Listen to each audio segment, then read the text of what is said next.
What's going on, YouTube? Inspiration Transformation back here with another video. Today I wanted to do a video on how to lose weight, how to get in shape, and how I pretty much prepare for a bodybuilding competition. Currently, I'm actually thinking about doing a competition here in September. So if I do this so-called competition, I'll be about, I guess, maybe 5 weeks out, something like that. So I would probably end up losing about 10 pounds.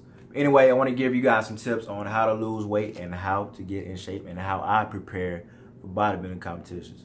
Now, the first thing that you want to do is you want to set a goal. Setting a goal. Goal setting. All right, set a goal for yourself. Now, in bodybuilding, it's always good to not really go by how much you weigh, but go by how you look. And that really ties into taking a lot of photos. You want to take a lot of photos, all right? Now, you don't notice yourself losing weight. A lot of people, when they start their weight loss journey, I guess they don't get really motivated because they look at the scale and they don't notice any difference, or they might, work hard for a week straight. They might track the macros and they get on the scale and they weigh the exact same, all right? You're losing weight, you just don't see it. It's kind of like when you see somebody as a kid and then you see them 5 years later and they realize that you got taller, but you didn't realize that you got taller, all right? So it's kind of like the same principle, all right? So take a lot of pictures, all right? I honestly, when I went from 180 to 160, I didn't even notice that I was shredded, until I got all the way to 160, and then I jumped back up to, 175, and now when I look at my 160 pictures, I'm like, dang, man, I was that ripped. Like, you don't notice how much weight you're losing. So take a lot of pictures, take a lot of videos, stick with it, stay on it. All right, so that goes with setting the goals. So set the goals, take the photos, all right? Number 3 is, come up with a program. Keto dieting, I see this a lot. Keto dieting being very popular. One thing that I did was when I was about 2 weeks out from my first show was I cut out carbohydrates completely. And what I see a lot of people doing when they're keto dieting is they don't weigh their food, they don't count their macros, but they're so-called going through ketosis. Motherfucker, if you're not weighing your food, how do you know that you're going through ketosis? All right, some of the foods that we eat has carbohydrates. All right, some of the foods that you may not realize has carbohydrates, it does. All right, so count everything. So come up with the program. We all have Google, so Google something up, come up with the program. If the program is not working for you, if you're not seeing results, then either try to stick with it a little bit longer or just come up with something else. So come up with the program, all right? Keto dieting, I only believe in keto dieting when I'm like a week or 2 out from a show, when I want to get stupid shredded, all right? It's keto dieting, it basically, what I've noticed, all right, I didn't do a whole lot of research on keto dieting, but what I've noticed is that when I completely got rid of carbohydrates, I noticed that I wasn't getting good pumps. So my workouts were horrible.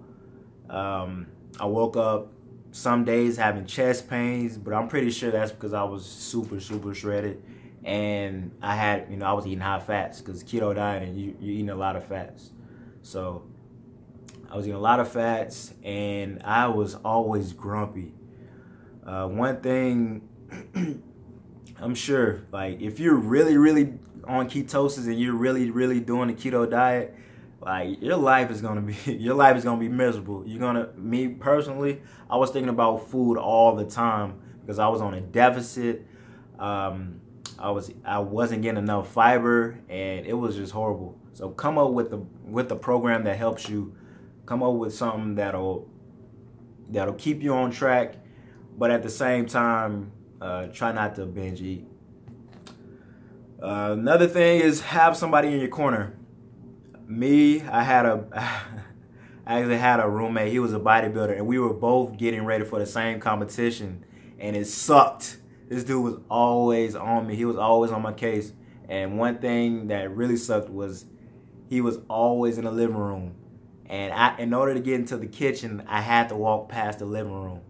And freaking sucked. Like, he was always like, you know, like trying to look over and see what I was eating, making sure I was eating, you know, clean all the time. And whenever I added a little bit of grease to my food, he would always come over and, you know, like, hey man, you sure you want to eat that? And at the time, it sucked. But now that I look back at it, it really, really helped me get into the best shape of my life. All right, so have somebody in your corner that's going to keep you in check. Have somebody that's going to be on you all the time, all right? Have somebody like, you know, wife, a friend, you know, anybody that you just keep you on your toes, all right? Because you really can't, it's really, really hard to lose weight on your own. So have somebody checking on you. Have somebody in your corner. And another thing, it's kind of all I got for now, but I'll make another video later, I guess. But that's all I have for now. Come up with the goal, come up with the program, come up with something something that suits you. Have somebody in your corner that's gonna kick your butt, and you know, stay focused. Just stay focused. All right, you're not alone. It sucks. It sucks losing weight, but we all gotta do it. We all gotta get into the best shape of our lives. But anyway, guys, thanks for watching. I'm sure I'll be making a part 2 to this because there's a lot that goes into losing weight. But anyway, guys, thanks for watching. Peace out.